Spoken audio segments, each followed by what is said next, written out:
So ಮಧ್ಯಾಹ್ನ 1:38ಕ್ಕೆ ವಿಮಾನ take off ಆಗಿದೆ ಅಂತ ಹೇಳಿ ಟೇಕ್ ಆಫ್ ಆದ 5 ನಿಮಿಷದಲ್ಲೇ ವಿಮಾನ ಪತನ ಆಗಿದೆ. ದ ಸೇಮ್ ಥಿಂಗ್ ನಾವು ಅದನ್ನೇ ಮಾತಾಡ್ತಾ ಇದ್ವಿ. DGCA ಇಂದ ಈಗ ಅಧಿಕೃತ ಮಾಹಿತಿ ಶೇರ್ ಮಾಡ್ಕೊಂಡಿದ್ದಾರೆ. ಮಧ್ಯಾಹ್ನ 1:38 ಟೇಕ್ ಆಫ್ ಆದಂತಹ ಒಂದು ವಿಮಾನ 5 ನಿಮಿಷದಲ್ಲೇ ವಿಮಾನ ಪತನವಾಗಿದೆ ಅನ್ನುವಂಥದ್ರ ಬಗ್ಗೆ ಈಗ ಮಾಹಿತಿಯನ್ನ ಹಂಚ್ಕೊಳ್ತಾ ಇದ್ದಾರೆ.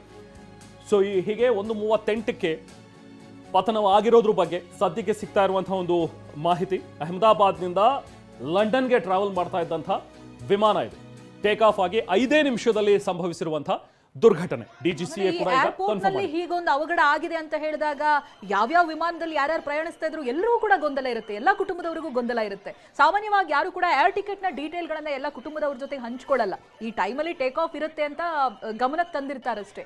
ಇದು ಇನ್ನಷ್ಟು ಗೊಂದಲ ಉಂಟು ಮಾಡುತ್ತೆ. ಈ ಏರ್ಪೋರ್ಟ್ನಿಂದ ಈ ಸಮಯಕ್ಕೆ ಹೋಗ್ತೀನಿ ಅಂತ ಹೇಳಿದ್ದಾರೆ, ಅವರ ಕುಟುಂಬದವರೇ ಯಾರಾದ್ರು. ಸೊ ಇದು ಇನ್ನಷ್ಟು ಗೊಂದಲಕ್ಕೆಡೆ ಮಾಡಿಕೊಡ್ತಾ ಇದೆ. ಇದೇ ಕಾರಣಕ್ಕೆ ಆಸ್ಪತ್ರೆ ಬಳಿನೂ ಕೂಡ ಜನ ಜಮಾಯಿಸ್ತಾ ಇದ್ದಾರೆ, ಏರ್ಪೋರ್ಟ್ ಬಳಿನೂ ಕೂಡ ಜನ ಬರ್ತಾ ಇದ್ದಾರೆ.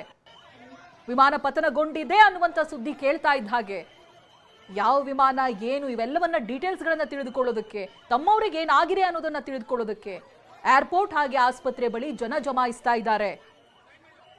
ಆಸ್ಪತ್ರೆ ಬಳಿಯ ಲೈವ್ ದೃಶ್ಯಗಳನ್ನು ಕೂಡ ಗಮನಿಸ್ತಾ ಇದ್ದೀರಿ ನೀವು. ಮತ್ತೊಂದು ಕಡೆ ವಿಮಾನದ ಅವಶೇಷಗಳು ನಿಜಕ್ಕೂ ಈ ದುರಂತ ಎಷ್ಟು ಭೀಕರವಾಗಿತ್ತು ಅನ್ನೋದನ್ನ ಹೇಳ್ತಾ ಇದೆ.